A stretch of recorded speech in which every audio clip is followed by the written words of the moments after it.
Poor Lindsey Graham. After literal years of sucking up to Donald Trump, after doing everything his daddy wanted him to do, Trump has turned his back on the senator. Apparently, even the smallest criticism, the smallest pushback by Senator Lindsey Graham toward Donald Trump is enough to completely end this beautiful bond that they once shared. So Lindsey Graham is an embarrassment. He is not someone I respect. He is someone who went from being incredibly critical of Donald Trump during the 2016 Republican primaries to sucking up to him because he loves that power and he will enable all the bad behavior as long as he can get close to that power. I don't see Senator Lindsey Graham, a war hawk, as an alpha. I see him as a beta, which means he needs to take a trip on the beta bus. Beta.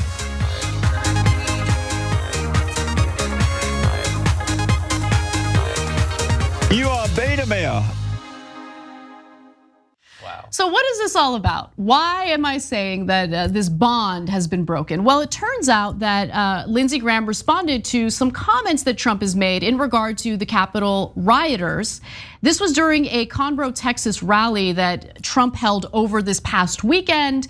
And I want to remind you all of what he had to say should he end up getting elected as president in 2024. If I run and if I win, we will treat those people from January 6th fairly. We will treat them fairly. And if it requires pardons, we will give them pardons because they are being treated so unfairly. Yeah, the people who stormed the Capitol, the people who were armed, who used violence, who caused all sorts of vandalism. I mean, they're being treated so poorly, so poorly. Now, Lindsey Graham surprisingly pushed back against the idea of offering pardons to these rioters. He said, quote, "I think it's inappropriate. I don't want to reinforce that defiling the Capitol was okay. I don't want to do anything that would make this more likely in the future." That's it. That's all Lindsey Graham said in response to Trump's suggestion of pardoning the rioters later.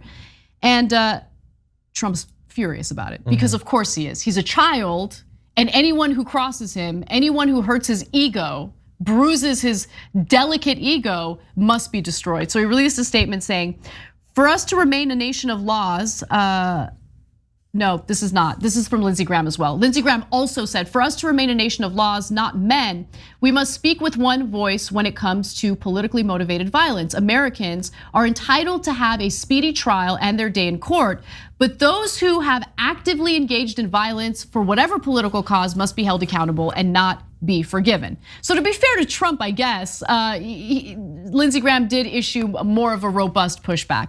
And so in response to all of that, we have this negative reaction from Donald Trump. Let's take a quick look at his statement on Newsmax. On Saturday at the rally, you talked about the potential, if it's appropriate, of pardoning some of the January 6ers. Yeah. Lindsey Graham said a couple days later he thinks that's inappropriate. What do you think? Well, Lindsey Graham's wrong. I mean, Lindsey's a nice guy, but he's a RINO. Lindsey's wrong. You have to have equal justice, and this isn't equal. No. So I would absolutely be prepared, and Lindsey Graham doesn't know what the hell he's talking about if he says that, because you have to have equal justice. It's very, very unfair what's happened to this group of people. All right, so apologies. After Trump had said that on Newsmax, that's when Lindsey Graham came out with that second statement. And you can kind of notice that he softened it up a little bit, but still made it clear that he thinks there should be consequences for the rioters, something that I actually agree with him on. Yeah, well, and in that second statement, he did basically the same thing that Ted Cruz did after he received pushback for acknowledging what the January 6 people were. In his follow-up commentary, he said, I should have said that, blah, blah, blah, blah. Also something George Floyd protests. So Lindsey Graham did the same thing, trying to say that, I oppose everything. I wasn't even really saying anything about January 6th. It was really about all those people that burned down state capitals and all that. I like that he sort of stuck to his semi-guns. The guns were made of rubber, but he stuck to them. I'm surprised that he publicly disagreed with Trump in the first place. It would have been very easy for him to just not say anything. Or to evade, so minimal credit. It's Lindsey Graham, I don't really care if he ever gets any credit, but I guess that's something. We should also acknowledge, by the way, if you do you have I don't think the graphics are for this. So we talked about this morning on TDR, and the AP and I think the Washington Post have done separate analyses of the sentences that were doled out for people who were involved in. Yes. Yeah, it was like tons and tons of people went to jail for literally years in some cases. So this idea that everyone just like went and got shawarma afterward, and meanwhile they're being really mean to the January 6 people is just not true. They arrested in like a 2-week period, I think 13,000 people at those protests. They were quite rigorous in trying to get people who they think broke any laws. No, I mean, you're absolutely right about that. But going back to Lindsey Graham and whether he deserves credit or not, I mean, this guy really deserves no credit, regardless of his minor pushback against Donald Trump. Because all it really takes is Donald Trump calling him names like RINO, Republican in name only. All it takes is Donald Trump, threatening him, issuing some sort of, veiled threat through whatever channels he can still issue statements from. And he caves, that's what they do. It's not just Lindsey Graham. You see it with so many Republican lawmakers. That's what was so fascinating about Trump's presidency. All of these individuals who were previously thought of as these strong men ended up being incredibly weak and cowardly. And Lindsey Graham certainly falls in that category.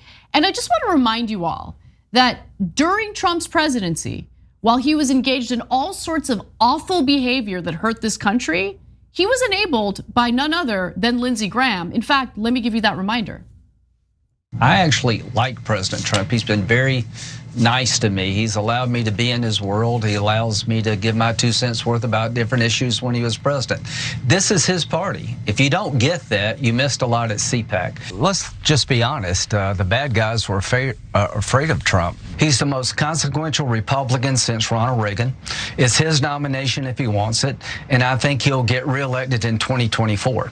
And I'm not going to vote for anybody for leader of the Senate as a Republican unless they can prove to me that they can advocate an American first agenda and have a working relationship with President Trump, because if you can't do that, you will fail.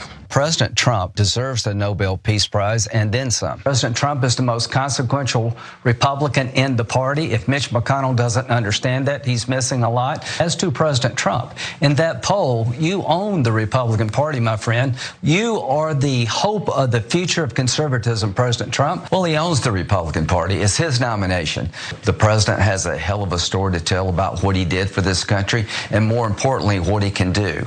This is the party of Donald Trump. If you think otherwise, you're in for a rude awakening. If you play Trump, you're going to be a big loser. Does that look like an alpha to you, or does that look like, what does that look like again? Beta.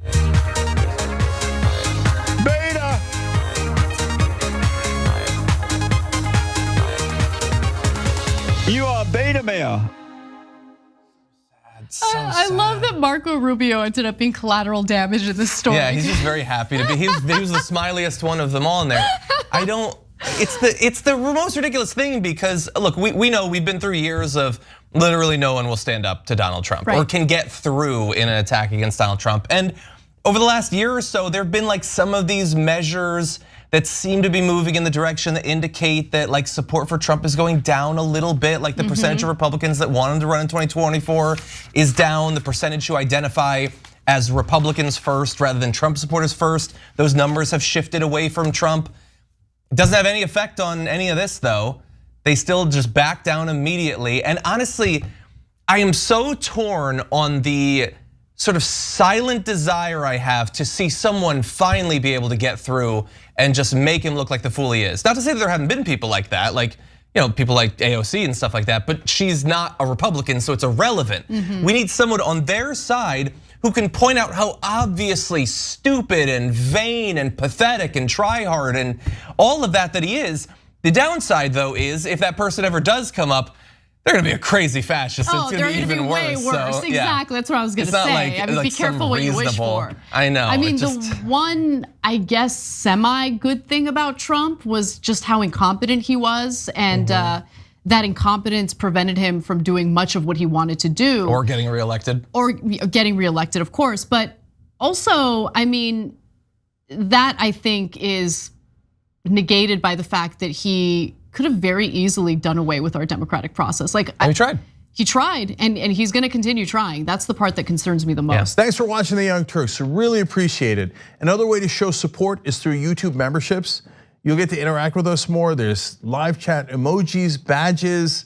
You've got emojis of me, Anna, John, JR. So those are super fun. But you also get playback of our exclusive member-only shows and specials right after they air. So all of that, all you gotta do is click that join button right underneath the video. Thank you.